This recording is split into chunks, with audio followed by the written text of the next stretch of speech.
क्या आपको पता है कि जब कोई इंसान कोमा में होता है तो उसको खाना कैसे मिलता है? कई लोग 10-10 साल तक कोमा में रहते हैं, मतलब उनका शरीर टेक्निकली जिंदा रहता है, हार्ट पंप कर रहा होता है, दिमाग भी एक्टिव, सारा बॉडी पार्ट एक्टिव है, लेकिन बस वो मूवमेंट नहीं कर पाता है 10 साल तक। तो खाना ना दिया जाए तो वो तो गया, और कोमा से निकलना प्योर लक होता है, लेकिन जस्ट होप करते हैं कि वो निकल जाए कोमा से। तो उनको खाना देना, वो फिजिकली तो ऑफ कोर्स खा नहीं सकते, तो उसके बदले गैस्ट्रोस्टोमी का इस्तेमाल किया जाता है। ध्यान से सुनो, गैस्ट्रोस्टोमी। और इसके जरिए पेट में एक छेद को बनाया जाता है और उसके अंदर डिवाइस घुसा के लिक्विड फॉर्म में खाना को दिया जाता है। डायरेक्ट पेट के अंदर खाना पहुंचाया जाता है, क्योंकि मुंह से लेकर ये बॉडी पार्ट तो एक्सेसिबल है नहीं। सोचो कि छेद करके फिर उसको अंदर लगाया जाता है और उस ट्यूब के जरिए इनको फीड किया जाता है, ताकि खाना और न्यूट्रिएंट जो कि पेट को चाहिए पूरा बॉडी में एनर्जी फैलाने के लिए, वो कम से कम मिलता रहे। और जिस ट्यूब से खाना पास होता है उसको गैस्ट्रोस्टोमी ट्यूब कहा जाता है। और खाना ऑफ कोर्स लिक्विड और ड्रिंक,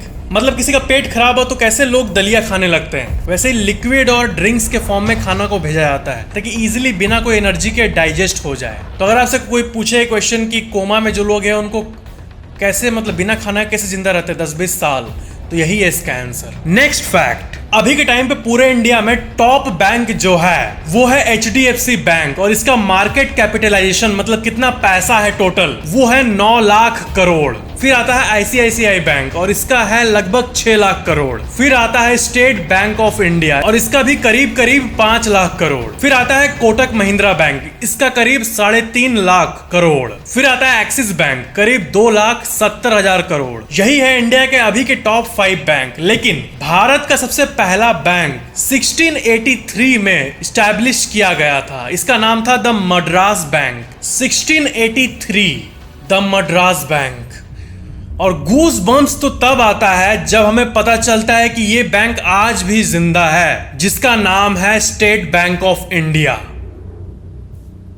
यही है, स्टेट बैंक ऑफ इंडिया ना एक अमर बैंक की तरह है। जब ये शुरू में फॉर्म हुआ नाम अलग था, फिर आप इस इंफॉर्मेशन स्निपेट पे देख सकते हो, ये फिर बना बैंक ऑफ मद्रास और प्रेजेंटली यही है state bank of India. Next fact, क्या आपको पता है कि इस मामले में बहुत सारे रिसर्चेस की गई है कि पहले के जमाने में जो हार्ड सजा होता था ना, जैसे कि सर काट देना और ये सब, तो सर काटने के बाद भी इंसान का ब्रेन 4 से 30 सेकंड तक एक्टिव रहता है। सर अलग है शरीर से, फिर भी वो 4 सेकंड से 30 सेकंड तक एक्टिव रहता है उसमें इलेक्ट्रिसिटी। आप इस रिसर्च आर्टिकल को अपने स्क्रीन पे देख सकते हो। नेक्स्ट फैक्ट, क्या आपको पता है कि स्वीडन इस पूरे विश्व का पहला ऐसा कंट्री है जो कि भीख मांगने के लिए भी लाइसेंस का नियम रखा है। जी हाँ, वहां के जो भिखारी बेगर्स होते हैं उनको लाइसेंस की जरूरत पड़ती है। और आपको लगेगा कि मैं मजाक कर रहा हूँ, मजाक नहीं, रियल सीरियस फैक्ट है ये। आप द गार्जियन का ये आर्टिकल देख सकते हो कि पहला कंट्री बन गया है एक ऑफिशियल बेगिंग परमिट बनाने का। 21 यूरो पे करना पड़ता है इस लाइसेंस का, और ये सिर्फ 3 महीने तक वैलिड रहता है। ये ऑनलाइन भी भरा जा सकता है और ऑफलाइन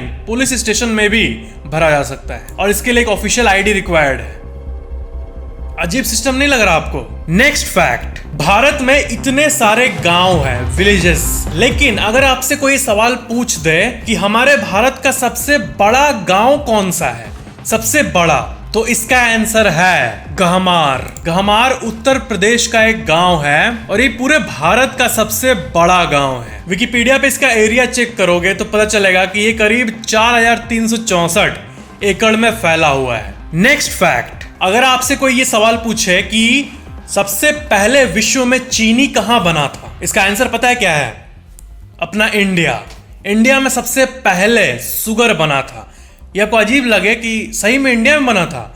जी हाँ, अगर आप शुगर का हिस्ट्री चेक करोगे तो आपको ये पता चलेगा कि शुगर केन से शुगर सबसे पहले इंडिया में बना था। और यहाँ तक जो इंग्लिश वर्ड शुगर है ये भी संस्कृत से आया है, जिसमें एक वर्ड है शकरा। और शुगर का पूरा इतिहास आप खंगालोगे तो आपको पता चलेगा कि पहला ऑफिशियल शुगर दाना वो भारत में ही बना था। नेक्स्ट फैक्ट, क्या आपको पता है कि जितनी ये सब चीजें हैं, नशीली, सिगरेट और बाकी ये सब चीजें, इनको सरकार सिंपली बैन क्यों नहीं कर देती? तो पहला रीजन तो आप बहुत बार सुने होंगे कि हाँ, सरकार को फिर टैक्स नहीं मिलेगा, उससे अच्छा खासा कमाई होता है सरकार का, इसलिए वो बैन नहीं करती। ये तो कॉइन का एक साइड है। दूसरा साइड ये है कि हजारों करोड़ रुपए ये सरकार के लिए उत्पन्न करती है, लेकिन अगर मान लो कि आज सिगरेट बैन हो गया ना, तो इसका ब्लैक मार्केटिंग चालू हो जाएगा। जो काला बाजार है वहां से लोग लेने लगेंगे। जिनको नशा है उनके आसपास काला बाजार का बहुत सारा इलीगल सोर्सेस से वो लोग लेने लगेंगे लोग। और इलीगली कोई भी चीज लेता है कोई, तो उसको और ज्यादा पैसा देना पड़ता है, तो उससे लोग का ज्यादा खर्चा भी होगा, क्योंकि जिसका नशा है उसको छोड़ना आसान बात बिल्कुल भी नहीं है। तो अगर सरकार बैन करती है तो लोगों का ज्यादा खर्चा होने लगेगा उसी चीज के लिए।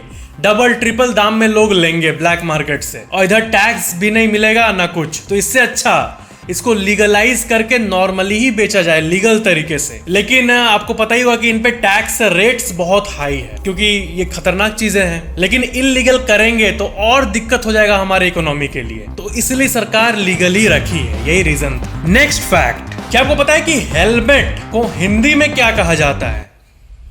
तो इसका आंसर है शिरस्त्राण। जी हाँ, हेलमेट को हिंदी में शिरस्त्राण कहा जाता है। नेक्स्ट फैक्ट, क्या आपको पता है कि पीपीई किट, आपने पीपीई किट का बहुत बार जिक्र सुना होगा अलग अलग जगहों से, बट इसका फुल फॉर्म क्या है बताओ तो?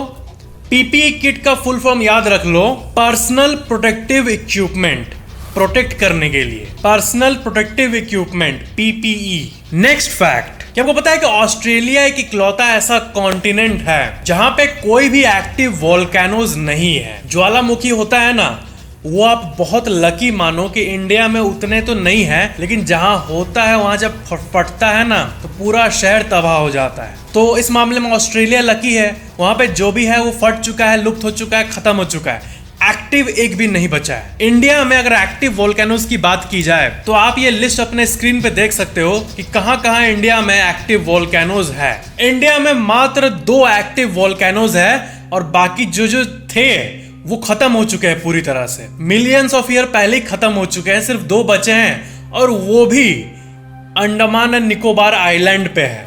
जैसा कि आप इस लिस्ट पे अपने स्क्रीन पे देख सकते हो, इसका एक्टिव का लिस्ट देखो, यहाँ पे एक्टिव 2 ही है और बाकी सब लुप्त हो चुके हैं। नेक्स्ट फैक्ट, क्या आपको पता है कि बाहुबली के एक्टर प्रभास ने एक बार 18 करोड़ रुपए का डील, जो कि वो आराम से ले सकते थे, उतना कमा सकते थे एक एडवर्टाइजमेंट के लिए, जो कि एक फेयरनेस क्रीम का था, जो नहीं दिखाते हैं कि लगा के गोरा हो जाओ पूरा। तो वो ये बोल के रिजेक्ट कर दिए कि जो ब्यूटी होता है चेहरे का वो सिर्फ फेयरनेस से नहीं आता है, और वो इजिली जो कमा सकते थे 18 करोड़ रुपए अपने बैंक में, वो रोक दिए सिर्फ इस बात को मानते हुए। तो मतलब सही में गजब एक्टर है वो, हीरो तो है ही बट रियल लाइफ में भी है। नेक्स्ट फैक्ट, क्या आपको पता है कि बहुत लोगों ने पीके मूवी को तो देखा है आमिर खान वाला, लेकिन उन्होंने इस बात को नोटिस ही नहीं किया कि पूरे 2 घंटे 32 मिनट के मूवी में आमिर खान ने एक बार भी अपना पलक नहीं झपकाया था। नेक्स्ट फैक्ट, क्या आपने मेडुसा के बारे में सुना है? मेडुसा एक ऐसी ग्रीक मॉन्स्टर थी जिसके बाल के जगह सांप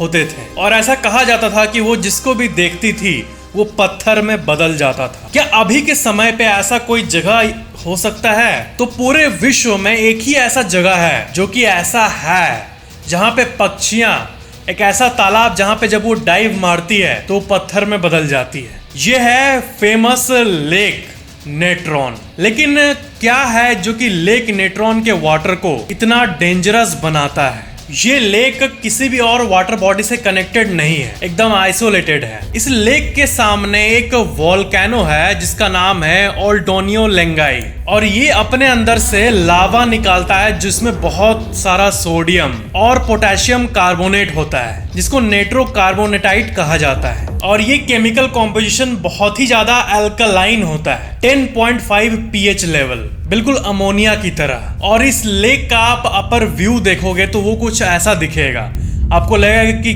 क्या है ये, एकदम फिल्मी लेक लगेगा। बहुत सारे ऐसे बर्ड्स है जो कि जब इस पे डाइव मारते हैं तो इसका जो यूनिक केमिकल कॉम्पोजिशन है उसके चलते वो उनका बॉडी हार्डन होने लगता है, डिपॉजिट होने लगता है, और वो अपने आप को हिला नहीं पाते हैं, तो उड़ नहीं पाते हैं, हार्डन हो जाते हैं। रिसर्चर्स को यहाँ पे बहुत सारे जमे हुए पक्षियों का बॉडी मिला, क्या है कि आप अगर इस लेक में उतरोगे तो आप इमीडिएटली तो हार्डन नहीं हो जाओगे, लेकिन क्योंकि इस लेक के पानी का एवरेज टेम्परेचर 60 डिग्री सेल्सियस है तो आपका बॉडी इमीडिएटली जल जाएगा। 60 डिग्री बोलो, एक तालाब के पानी का नेचुरली ही 60 डिग्री रहता है। अगर आप बहुत घंटों तक सबमर्ज्ड रहे तब आपका बॉडी हार्डन होना शुरू हो जाएगा। आपको पता है इजिप्शियन ममीफिकेशन जो था, इजिप्ट में मम्मीज को जो रखा जाता था बॉडी को प्रिजर्व करके, उसमें भी ऐसे ही केमिकल कॉम्पोजिशन का इस्तेमाल किया जाता था। और इसलिए इस लेक में अगर कोई रह गया और वो जम गया तो वो 50-100 साल बाद भी उसका बॉडी जो है वो डिकम्पोज नहीं होगा,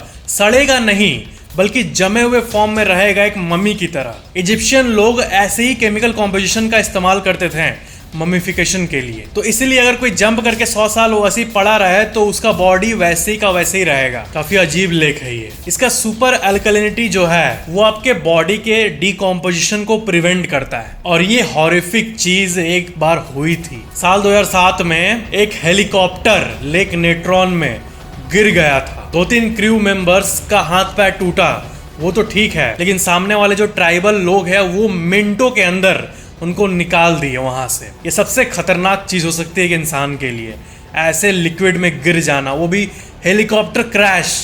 और ये हो चुका है एक्चुअल में। पूरे विश्व का ये सबसे खतरनाक लेक माना जाता है। नेक्स्ट फैक्ट, जो मार्वल मूवीज में हम लोग टोनी स्टार्क का सूट देखते हैं, जो आयरन मैन का सूट है, वो मूवीज के अंदर तो सीजीआई का इस्तेमाल किया जाता है, लेकिन कई सीन्स में एक्चुअल लोहे का सूट को भी यूज किया जाता है। तो हॉलीवुड के ओरिजिनल वेयर हाउस में एक्चुअल में आयरन मैन का सूट एक रखा हुआ है जिसकी कीमत है $325K, यानी करीब 2.5 करोड़ रुपए। और वो सूट किसी पैशनेट फैन ने चोरी कर लिया था। जी हाँ, आयरन मैन का ओरिजिनल सूट वेयर हाउस से चोरी हो गया था, जो कि करीब 2.5 करोड़ रुपए का था। नेक्स्ट फैक्ट, स्मार्टफोन का एडिक्शन किस हद तक हो सकता है। हमारे घर में या फिर कहीं भी आपको अगर कोई दिन भर स्मार्टफोन लेके बैठा हुआ है तो उसको कहते हैं स्मार्टफोन एडिक्ट। तो क्या है कि कोरिया में ऐसा एडिक्शन पाया गया है बहुत सारे लोगों में। तो कोरिया में आपको एक ऐसा डिवाइस उपलब्ध मिल जाएगा जो कि ऐसे अटैच रहेगा आपके माथे पे,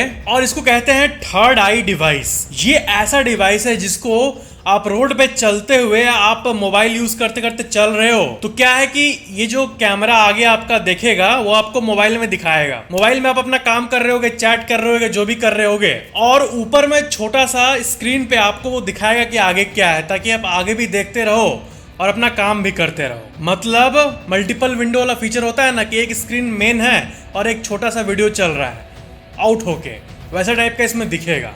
मतलब स्मार्टफोन एडिक्ट्स के लिए नेक्स्ट लेवल की चीज, इसको थर्ड आई का नाम दिया गया है।